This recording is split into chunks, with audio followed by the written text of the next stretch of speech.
Hello everyone, welcome back to my channel. This is C Kapil Gupta. So आज की video में हम एक इम्पॉर्टेंट आईपीओ के बारे में डिस्कस करते हैं। इसके बारे में आपको मैं रिव्यू बताता हूँ, फाइनेंशियल परफॉर्मेंस कंपनी का एंड अप्लाई करना है या नहीं करना है, या करंट मार्केट में ग्रे मार्केट का प्रीमियम कैसा चल रहा है उसके बारे में बताता हूँ।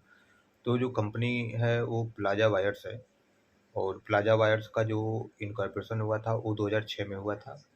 प्लाजा वायर्स का जो बिजनेस है वो प्लाजा केबल्स का manufacture and selling of wires है, marketing and selling of LT aluminium cables है, and fast moving electrical goods का बिजनेस है। और इसका अगर प्राइस बैंड रखें बात करें तो 51 से 54 का प्राइस रखा गया है। अगर आप रिटेल में अप्लाई करोगे तो आपके पास ऑप्शन रहता है कि आप 51 से 54 में किसी भी प्राइस को चूज कर सकते हो। बट आप एच&आई और बाकी कैटेगरी में अप्लाई करते हो तो आपको मैक्सिमम प्राइस ही अप्लाई करनी पड़ती है। और कंपनी का जो इशू साइज है ये सारा ही फ्रेश इशू है, और जो इशू साइज है वो 71.28 सीआर का है। तो आप देख सकते हो कि इशू साइज भी काफ़ी छोटा है। अभी आप देखोगे तो जैसे जेएसडब्ल्यू इंफ्रास्ट्रक्चर का जो आईपीओ था वो 2800 करोड़ का था। तो आई थिंक सितंबर महीने में जितना भी आईपीओ है सबसे बड़ा आईपीओ जेएसडब्ल्यू का था। इसका आईपीओ साइज छोटा है, तो ओवर सब्सक्रिप्शन के चांस ज़्यादा रहेंगे इसमें। उसके बावजूद फिर अगर कंपनी का कुछ की इम्पोर्टेंट रेशियोज के बारे में जाने तो डेट इक्विटी रेशियो कंपनी का है 0.75 है, जो कि काफ़ी मैनेजेबल है। फिर PE ratio, profit earning ratio 21.95 का है। कंपनी का जो मार्केट कैपिटलाइजेशन है वो 236 करोड़ का है, और रिटर्न ऑन इक्विटी 14.15% है। रिटर्न ऑन कैपिटल एम्प्लॉयड 15.57% का है। फिर रिटर्न ऑन नेटवर्थ जो है वो 14.16% का है। तो जो ये मैं इम्पोर्टेंट रेशियो जो बताया ये कंपनी का काफ़ी अच्छा है, और अगर पीयर कंपनी से भी कंपेयर करोगे तो उस मुकाबले में भी कंपनी का जो रेशियोज है वो काफ़ी अच्छा है। और ये जो इम्पोर्टेंट रेशियोज है या फाइनेंशियल्स जो मैं आपको बताता हूँ, ये आप कंपनी का अगर रेड हेरिंग प्रॉस्पेक्टस अगर आप पढ़ोगे कि कोई जब भी कोई कंपनी आईपीओ लेकर के आती है तो आईपीओ के साथ में कंपनी जो है वो रेड हेरिंग प्रॉस्पेक्टस सेबी को सबमिट करती है। तो उसमें कंपनी के फाइनेंशियल परफॉर्मेंस, कंपनी का ऑब्जेक्ट क्या है इशू का, कंपनी का बिजनेस मॉडल क्या है, हर एक चीज़ें उसमें डिफाइन रहता है। तो आप वहाँ से गो थ्रू कर सकते हो, कंपनी के रेशियोज वगैरह हर एक चीज़ें वहाँ से आपको मिल जाएगा, वहाँ से ही मैं डेटा पिक करता हूँ। इसके अलावा अगर कंपनी के जो आईपीओ का ओपनिंग डेट है, तो कंपनी का आईपीओ का ओपनिंग डेट 29 सितंबर से है, जो कि आज से चालू हो गया है। और कंपनी जो आईपीओ क्लोज डेट है वो 4 अक्टूबर को है।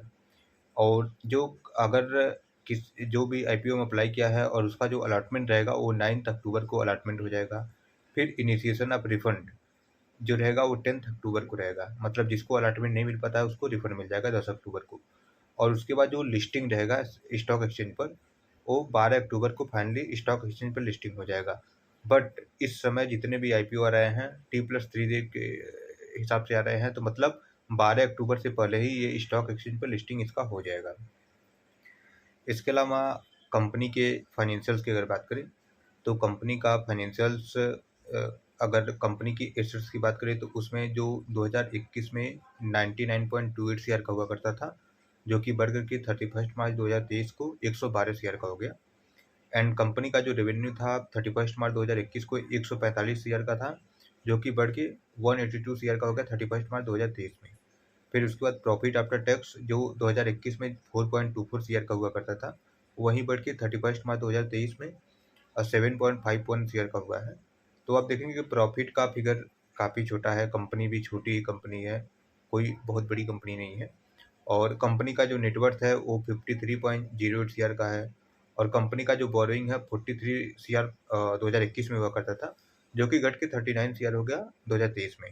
तो कंपनी का बोरोइंग घटा हुआ है, और कंपनी का प्रॉफिट फिगर भले ही छोटा है बट हर साल बढ़ रहा है कंपनी का प्रॉफिट। कंपनी का एसेट्स बढ़ा है, कंपनी का रेवेन्यू भी हर साल बढ़ रहा है। तो इस हिसाब से देखो कि फाइनेंशियल का ग्रोथ भले ही थोड़ा स्लो है, बट इट्स ओके, मतलब ओके है। आप वैल्यूएशन भी कंपनी का अच्छा है, जिस वैल्यू पर कंपनी का आईपीओ आने जा रहा है, तो आप इसको कंसीडर कर सकते हो अप्लाई करने के लिए। मैं पर्सनली इस आईपीओ में कंसीडर करूंगा। और आप जो ये इन्फॉर्मेशनल वीडियो है, तो आप कोई भी आईपीओ में इन्वेस्ट करते समय आप अपने फाइनेंशियल एडवाइज़र की राय लें। और कंपनी का जो ग्रे मार्केट प्रीमियम जीएमपी जो है वो 15 से 25% के बीच में इसका चल रहा है। और इस तरह से जो भी फंडामेंटल एंड जो भी चीज़ें था की रेशियो जो वगैरह मैं आपको बता दिया। और इसके अलावा इस तरह की वीडियो देखने के लिए और शेयर मार्केट से रिलेटेड न्यूज़ देखने के लिए आप इस चैनल को सब्सक्राइब करें, लाइक करें एंड अपने नियर एंड डियर वन को शेयर करें। Thank you so much for watching this video. Have a nice day. Bye bye.